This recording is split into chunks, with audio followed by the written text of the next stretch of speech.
Hey, you know that lovely form of art that brings people together and is a vessel for expressing human emotion called music? What if instead it was like, I don't know, ripping off real musicians to express the emotions of a circuit board? I think that would be awesome. More and more AI music is being found on Spotify, and it marks a pretty dire shift for the general worsening of quality we're experiencing with many aspects of the internet that are just being flooded with dumb AI stuff. First, I'm going to reference this article that covers the topic. Basically, users are finding more and more suspicious artist profiles that have barely any info on them and are finding their ways onto playlists and getting tons of streams despite obviously being made with AI. This article mentions the band Jet Fuel and Ginger Ales that as of right now only has like 2 cover songs with about 4 million streams and 20K monthly listeners. The name sounds like somebody just asked ChatGPT to make a band name. Like they didn't even alter it a little to sound better, like make grammatical sense. Like what the fuck is Ginger Ales? It should either be Jet Fuel and Ginger Ale or Jet Fuel and the Ginger Ales, as if, the Ginger Ales are like what the band is called and the lead singer's name is Jet Fuel. I don't know. They could have been cute with it and made like an AI generated pic of the band with them all being ginger or something. But the profile picture is just blank and they have no description and their album art is shitty AI generated bullshit too. And there are some other bands that people have found that are AI generated like Awake Past 3 and Gutter Grinders, which is a tragedy because Gutter Grinders is kind of a banging name and it should be held by a real punk band. This article also states that Spotify CEO Daniel Ek said in a rare BBC interview in September 2023 that the app has no plans to ban AI music, which is lovely. I think that the world would be a much better place if AI music was banned on Spotify and then they like made their own separate streaming service that's only AI music so that all the annoying little tech bros will invest all their money in the new AI streaming service and then it's going to sink into the gutter because they realize that they're the only ones using it. Then they'll like get bored and stop using it, which is inevitable with this AI crap. And so if that's not in Spotify's plans, we can assume that we're going to start seeing more and more AI music on the platform. A Spotify spokesperson did say that the streaming giant does not have a policy against artists creating content using autotune or AI tools, as long as the content does not violate our other policies, including our deceptive content policy, which prohibits impersonation. Comparing autotune to AI is hilarious. Aren't we past this whole debate that autotune is, fake? Like, who cares? Almost everything that's recorded in a studio environment has some degree of pitch correction. Some artists' tastes lie in keeping the natural sound intact without any pitch correction. An example of this that I like is Sean James's album Shadows. That's very lo-fi, and you can hear the reverb of the room he recorded in. I walk through the valley. And sometimes he's sharp or flat or slides around, but it doesn't matter because it's, very gritty and soulful. Versus when somebody like Billie Eilish when I was older, or Bon Iver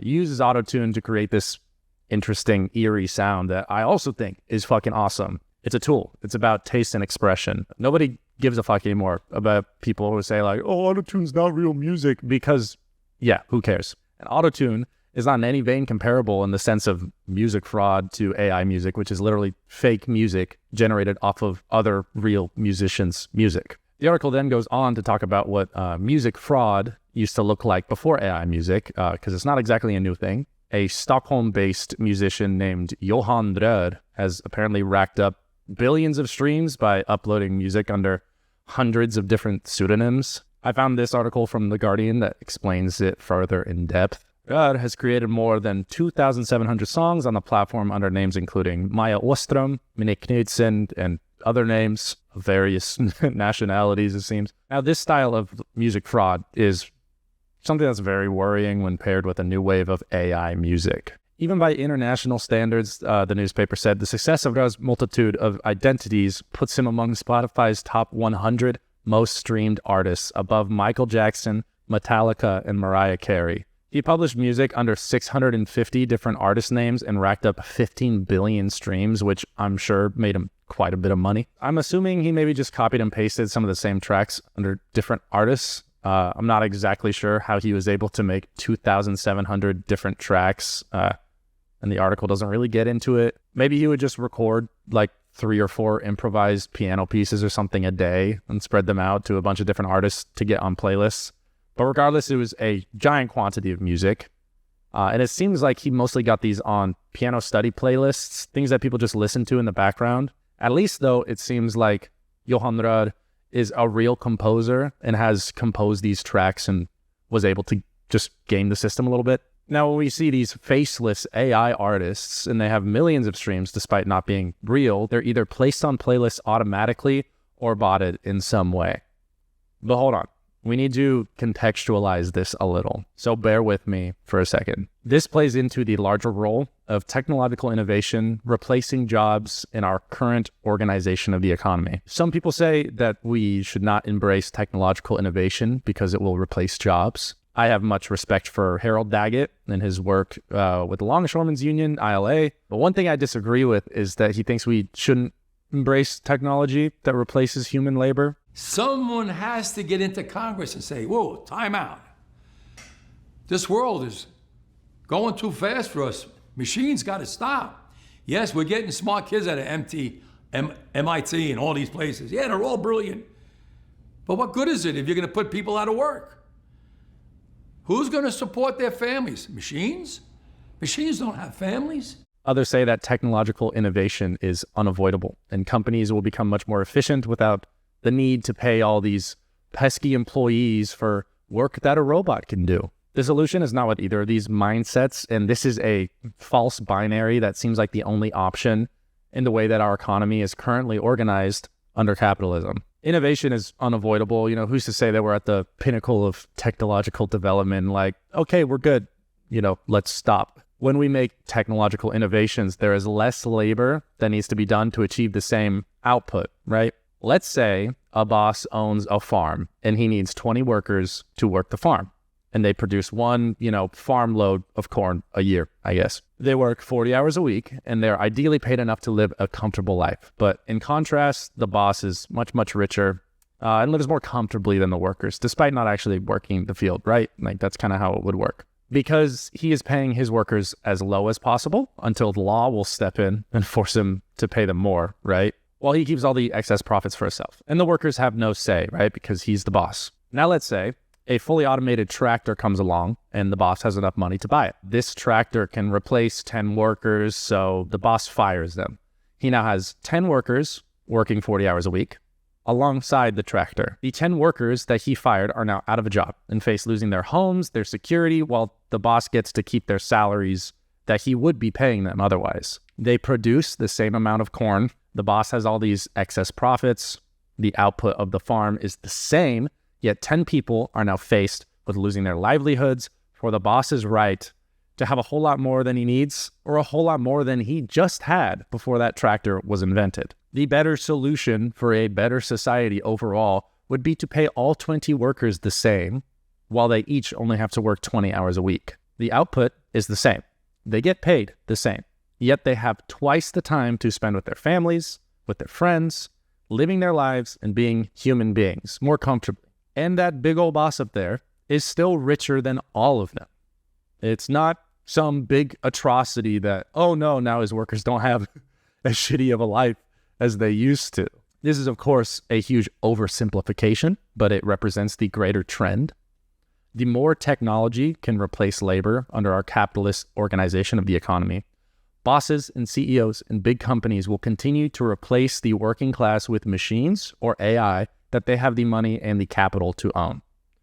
They will be making more money off of paying less people, and more people will continue to plunge into worse states of poverty while, the rich get richer. The only way to avoid this is to continue paying the workers the same for less work. Obviously, big companies will only do this if they're forced to, or if there's a fundamental restructuring of our labor force to have, shared ownership, making the workplace a better functioning democratic body for workers. We would then have a better system because the labor and manpower needed for us to thrive won't be as demanding of our time. And the downside at its extreme, if technology replaces almost all of the labor force that is required for our material needs, right? Like food production, the creation and maintenance of public infrastructure, roads, healthcare, things that we cannot fundamentally live without. This idea that companies should unanimously own those machines and all of this AI means that the teeny tiny sliver of the ultra-rich will eventually own everything, right? And the masses of the population will live in horrible, impoverished conditions because there is literally no work for them to do. And this argument of technological innovation replacing jobs has been around forever. It's not new. We've never accurately solved it, and it won't fundamentally be solved under capitalism. But like whether we are talking about the Industrial Revolution or AI replacing necessary jobs, the dynamic there is still the same. This simplified explanation is based off of a video of Richard D. Wolff that is floating around there somewhere, and I was unable to find it. However, here's a Sigma edit of him explaining exploitation in a similar way. If you're going to be paid by an employer $20 an hour, the following statement must be true.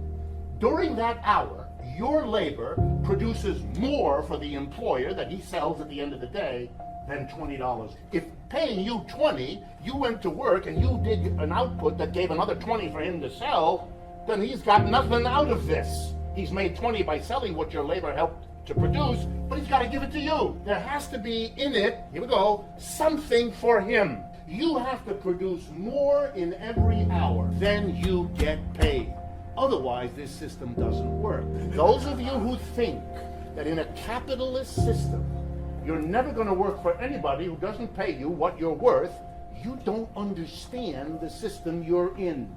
That is never going to happen, because that's how this system works. So that when you go home at the end of a workday and you feel vaguely ripped off, it's because you are. I fucking love the alpha male motivation shit, but like applied to Richard D. Wolff, it's hilarious. We need more Andrew Tate style edits of socialist professors. But regardless, this AI art shit is a little different in the sense that it is art. Art has never been some necessary labor that people don't like doing, but we need to do anyway. Art is human expression done for fun, done out of passion. And the commodification of art, right, selling art for the sake of making profits, fosters the disconnect between the artist and the process of making that art, between the artist and the consumer, which alienates the artists, it alienates the consumers, it worsens the enjoyment that the consumer gets, and it worsens the fulfillment that the artist gets. Alienation works in this same way when you're just making a product that you don't care about or have no ownership over, right? Like if you're making a poverty wage at Subway, you're gonna hate your life and not give a fuck about the dang sandwich you're making because you're only taking home a couple cents off the $15 sandwich. But if you own the sandwich shop, you're going to have much more fulfillment and motivation to make a better sandwich because you own the value of the thing you're selling and you have control over how you want to make and sell it and how to run your business. And this applies to art the same way, and it scales. You can look at this on a macro scale with something like the huge industry that is the Marvel Cinematic Universe. Everybody knows how shitty Marvel movies are now, especially with the awful crunch deadlines that they give VFX companies that are making all the CGI in their new movies kind of suck wiener, right? Like if they gave their artists more grace, more time and comfort to put a more detailed, caring touch in their work, CGI in 2021 would not look worse than Dead Man's Chest, which came out in 2006. And because film is ostensibly an art form, whether you personally draw a big distinction between art and entertainment is a different topic, but it is voluntary. You don't need to buy a ticket to the new Marvel movie to survive. So Marvel movies only make money as long as the representations of personal expression in whatever form, be that through the dignity of the VFX or the writing, any element has to be up to the standard that the audience is used to and already likes, because it is art or entertainment. People are fundamentally drawn to it because it is made by people. People that understand what it's like to be people. People that make jokes and write stories based on their experience as a person. Every Marvel movie flops now because more of their audience is no longer feeling that connection. And there is no quicker way to disconnect an audience than to use shitty AI-generated art or music, because At the end of the day, what is the point? When all the novelty of technology doing things it's never been able to do before wears off, people just don't connect to AI art. Generative AI has only gotten good within the past few years, and people are already very accustomed to picking out AI art when they see it online and subsequently commenting, ew, AI is gross. Not to mention that it's inherently leeching off of other artists and musicians, because AI models need to be trained, and there are no meaningful laws stopping AI models from training themselves on people's art and music that don't give their permission. So we're at this cross-section with Spotify's use of AI music, which is taking up space, money, and streams previously held by real musicians, with a product that nobody gives a fuck about or wants to listen to. Especially if the trend starts with playlists like these piano study concentration types of playlists. Because at least in that sense, the AI music will probably go under people's radars because they're not paying close attention to the background music. So they're less likely to notice and say, ew, gross, this sounds like AI, I'm going to turn it off. And I personally have zero faith that Spotify will not use this to claw back some royalty payments to keep for themselves. Because what is stopping Spotify from slowly flooding their playlists with AI music that they generate themselves? Like, actually, it's nothing. Nothing is stopping them, and it is in their best interest to make more profits by directing listeners' ears towards AI music that they generate at no cost. And I don't know if Spotify is actually generating its own AI music for themselves, and I'm not saying that they for sure are, but the problem is that it is in their best interest to do so, and there is nothing stopping them from doing it, which fucking sucks. They have complete control over a lot of their playlists, so they can put their AI music in front of whatever audience that they wish, and just hope that the listeners won't catch on. And it opens the floodgates for other non-musicians to just try and game the system by uploading as much AI music as possible to make a quick buck without even doing the real composing that, you know, this Johan Röhr guy does. And I think that at some point, the bottom's going to fall out. It is in Spotify's best interest to do this in the short term and make more profits, which directly hurts musicians, which already don't get paid anything from their streams unless they're huge artists. With nothing but a big collection of AI music that they'll sneak into their playlists, they're going to get a big chunk of royalty money that they can just keep for themselves. But this streaming service is for art. An owner of a farm can automate away his whole workforce and still have a business because at the end of the day, people need to eat. And corn plucked by a farmer versus a tractor still contains the calories that we need to survive.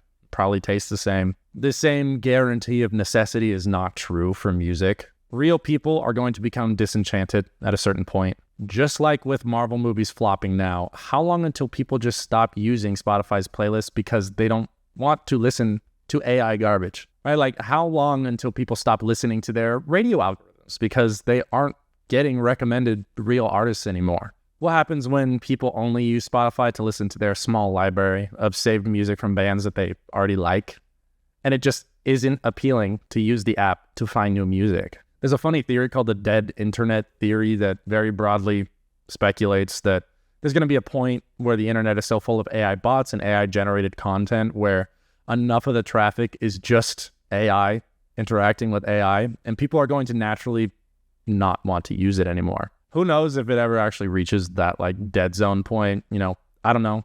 But this commodification of fake shit is just straight up people repellent, right? Like, let's zoom out.